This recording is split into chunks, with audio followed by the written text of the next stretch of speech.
Assalamualaikum warahmatullahi wabarakatuh. Di sini kami kelompok 3 akan menunjukkan hasil video edukasi kami yang bertemakan desensitisasi sistematis tentang fobia ketinggian.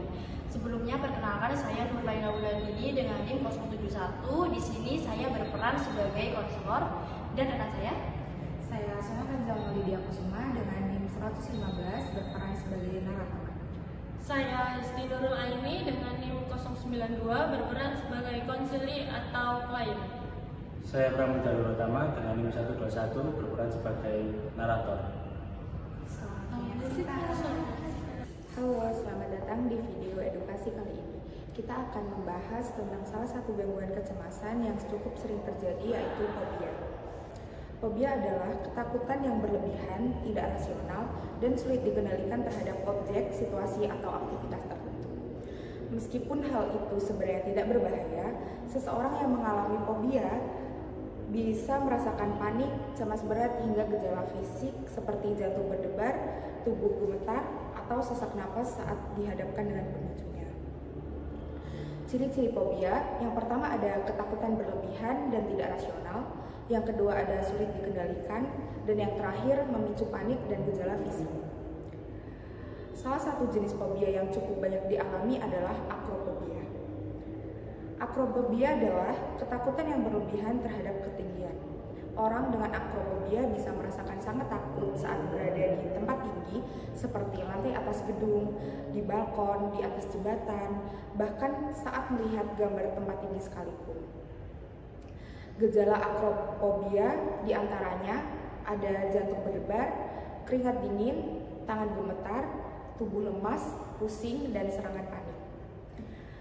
Diperkirakan sekitar 5% orang dewasa mengalami akrofobia, dan jika tidak ditangani bisa mengganggu aktivitas sehari-hari seperti naik gedung bertingkat, menyeberang jembatan, atau berdiri di balkon rumah.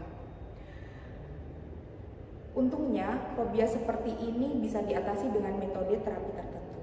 Salah satunya adalah desensitisasi sistematis. Desensitisasi sistematis adalah metode terapi perilaku yang dilakukan secara bertahap untuk mengurangi ketakutan. Caranya dengan memperkenalkan situasi pemicu ketakutan mulai dari yang paling ringan hingga situasi nyata, sambil dibarengi dengan latihan relaksasi agar klien tetap tenang selama prosesnya. Di video ini kita akan melihat langsung proses konseling dan terapi desensitisasi sistematis untuk membantu klien mengalami akrofobia. Yuk kita mulai. Halo, selamat pagi Mbak. Makasih ya sudah mau menyempatkan untuk datang pada hari ini. Sebelumnya perkenalkan, nama saya Nurlaila Wulandini. Saya di sini sebagai konselor yang akan mendampingi Mbaknya pada sesi kali ini. Sebelumnya Mbaknya boleh perkenalkan terlebih dahulu. Perkenalkan, nama saya Hesti Nurul Aini, umur saya 21 tahun. Oke, boleh dipanggil siapa Mbak? Hesti. Oke, Mbak Esti. Di sini saya mau menyatakan terlebih dahulu ya Mbak ya, bahwa Mbaknya tenang aja, karena semua yang akan kita bicarakan pada kali ini tuh bersifat rahasia, jadi Mbaknya santai aja. Oke? Sebelumnya maaf Mbak ya, di sini saya dengar Mbaknya tuh punya ketakutan atau trauma akan ketinggian Mbak ya. Sebelumnya boleh diceritakan nggak awal mulanya itu gimana? Iya, saya punya ketakutan terhadap ketinggian, takut banget gitu. Awal mulanya itu waktu saya TK itu ada ukon, terus kan kayak anak-anak itu naik flying fox dulu, saya juga ternyata ikatan pada saya tersebut namanya itu kurang erat ternyata, dan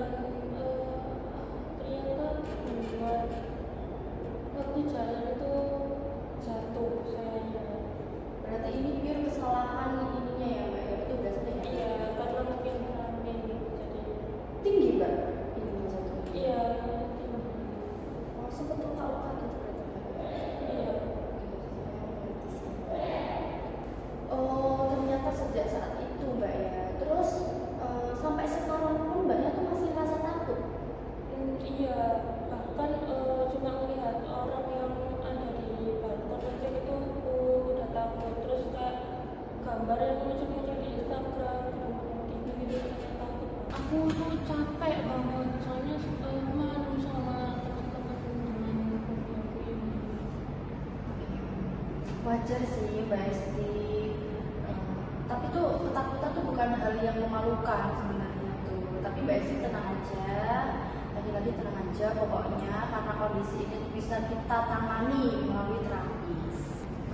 Oke, jadi hari ini kita akan coba metode desensitisasi sistematis. Jadi kita hadapi pemicunya sedikit demi sedikit dari hal yang paling ringan. Nanti kita latih juga teknik relaksasi supaya tubuh kamu bisa lebih tenang. Oke, aku mau coba. Sekarang kita mulai ya sesi pertama yaitu paparan gambar.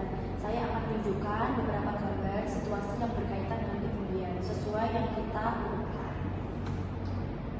Oke, saya siap coba. Ingat ya, kalau merasa terlalu berat atau mulai nggak nyaman, boleh langsung bilang. Nanti kita lakukan teknik relaksasi bersama. Oke, sekarang lihat gambar ini Mbak Esti. Gimana? Menurut kamu rasanya gimana?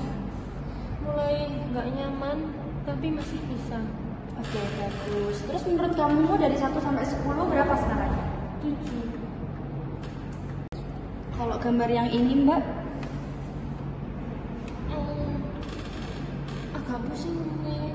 Oke. Deg-degan gitu. Kalau yang ini nilainya berapa? 8. Baik, Mbaknya kan ini udah merasa tidak nyaman atau pusing, kan? Sekarang kita bisa mulai melakukan relaksasi ringan supaya Mbaknya bisa lebih tenang. Tarik nafas pelan-pelan lewat hidung. Tahan sebentar. Lalu hembuskan lewat mulut. Pelan aja. Ulangi lagi, tarik, tahan, hembuskan. Bagus, 1 kali lagi. Tahan. Bagaimana sekarang? Sedikit lebih tenang? Iya, agak mendingan sih. Bagus, kita lanjut ya. Tapi kalau merasa nggak nyaman, langsung ngomong. Sekarang yang gambar ini gimana menurut? Gak bisa, Oke. Mbak Esti dari nilai berapa? 9. Parah banget ya. Ini berhubung Mbak Estinya juga udah merasa deg-degan pusing banget. Sekarang kita bisa melakukan relaksasi lagi agar Mbak Estinya bisa tenang lagi. Udah dimulai? Tarik nafas. Tahan. Hembuskan. Lakukan 2 kali lagi.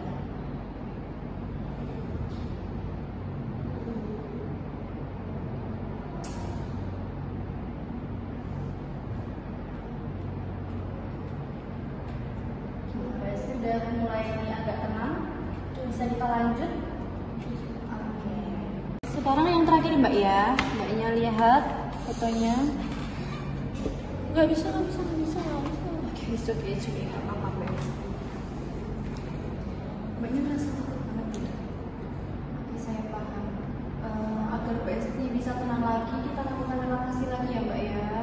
Oke, tarik nafas, tahan.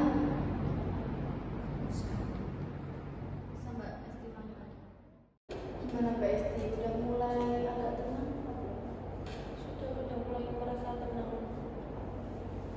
Baik Mbak Esti, apakah masih sanggup untuk melakukan terapis yang berikutnya? Iya, saya masih sanggup. Oke, bagus. Mbak Esti, sebelum kita lanjut ke situasi yang nyata, saya ajarkan dulu ya teknik relaksasi yang lebih lengkap. Nanti teknik ini yang bisa kamu pakai saat kita naik ke lantai-lantai yang tinggi. Oke Mbak Esti, bisa kita mulai tekniknya? Oke, yang teknik pertama yaitu deep breathing atau pernapasan dalam. Teknik ini tuh yang udah kita lakukan tadi pas tarik nafas, tahan dan hembuskan. Bisa Mbak Esti lakukan lagi? Bisa. Oke.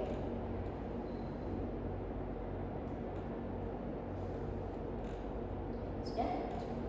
Untuk teknik yang kedua yaitu progressive muscle relaxation atau PMR.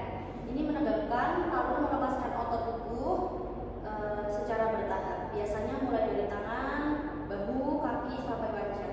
Jadi contohnya Mbak Esti bisa sampai 5 detik. 1, 2, 3, 4, 5. Lalu lemaskan. Rasakan bedanya.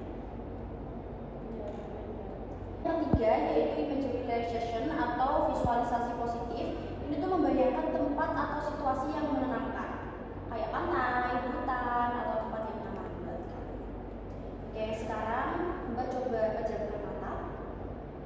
Bayangkan kamu sedang duduk di taman sore hari, udara sejuk, suara burung. Gimana, udah dapat gambarannya? Lalu teknik yang keempat yaitu grounding technique atau jika balik fokuskan klien terus ke papat ya dia klien sekitar buat menambah cuma duduk. Oke, apakah sekarang kita bisa keluar untuk melakukan terapi berikutnya yang nyata? Oke, sudah siap Esti? Sudah. Oke, mari kita mulai.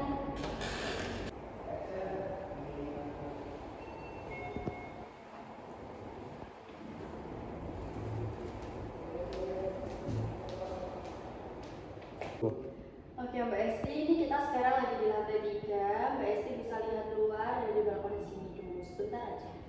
Bisa dicoba? Bisa.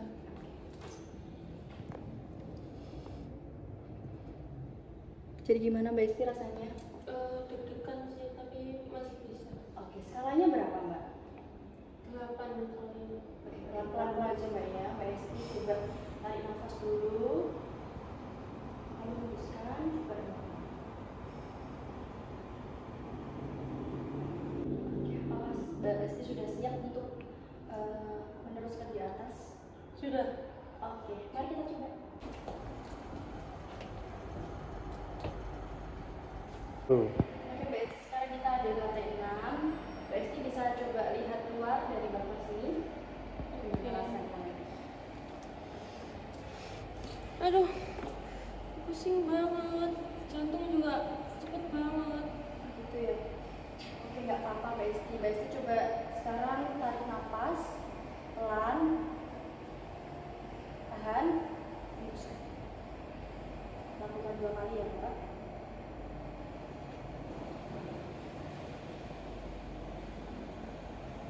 Gimana rasanya? Udah lebih sedikit tenang? Sudah lebih tenang. Menurut Mbak Esti skalanya berapa ya? 9. Oke.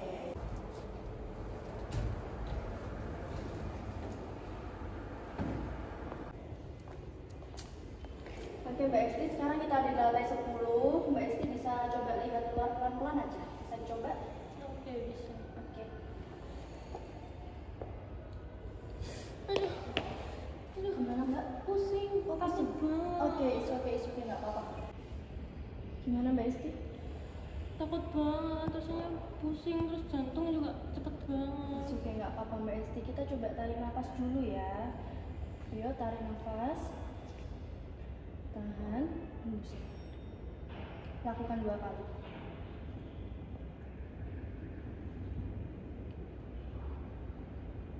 Gimana Mbak rasanya? Udah lebih baik sih. Mendingan ya. Sekarang bisa coba lagi, lihat lagi. Tapi kalau nggak siap nggak usah dipaksakan. Bisa aku mau nyoba. Oke, kita berdiri yuk. Gimana Mbak?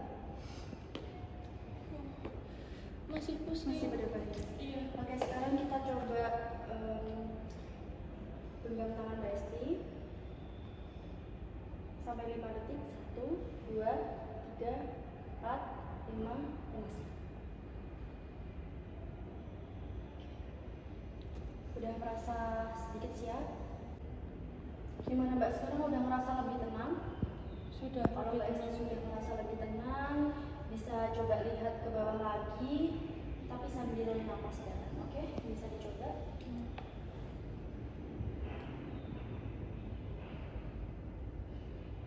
Gimana Mbak, udah merasa lebih berani belum sekarang? Sudah. Oh, ternyata aku bisa ya. Ya lo Mbak Esti hebat loh, udah mau mencoba di lantai 10. Sekarang Mbak Esti, saya pastikan lagi udah ngerasa lebih baik? Lumayan sih. Oke, Mbak Esti rasa takut atau masih punya trauma, Mbaknya bisa melakukan terapis yang kedua kali bersama saya. Iya, terima kasih. Oke, terima kasih kembali Mbak Esti. Bagus banget loh Mbak Esti tuh, hebat loh, udah berani nyoba pelan-pelan. Dari yang tadinya cuma lihat di gambar Mbak Esti tuh takut, sekarang udah berani nyoba langsung lihat secara nyata dari lantai 10. Iya, nggak nyangka aja sih, kayak lebih percaya diri sekarang. Buat yang punya fobia kayak aku, jangan takut untuk mencoba ya. Pelan-pelan ternyata bisa kok, asal prosesnya betul. Untuk Mbak terapisnya juga terima kasih banyak udah membantu saya untuk menghilangkan fobia ketinggian. Terima kasih. Jadi setiap orang pasti punya rasa takut, entah takut gelap, takut kesepian, takut keramaian, takut kesendirian, atau seperti Esti tadi, takut berada di ketinggian, dan itu semua wajar. Yang perlu kita ingat, ketakutan itu tidak selalu harus dihindari. Justru dengan mengenal ketakutan itu, memahami kapan munculnya, apa pemicunya, dan bagaimana cara penanganannya, kita bisa pelan-pelan berdamai dengan diri sendiri.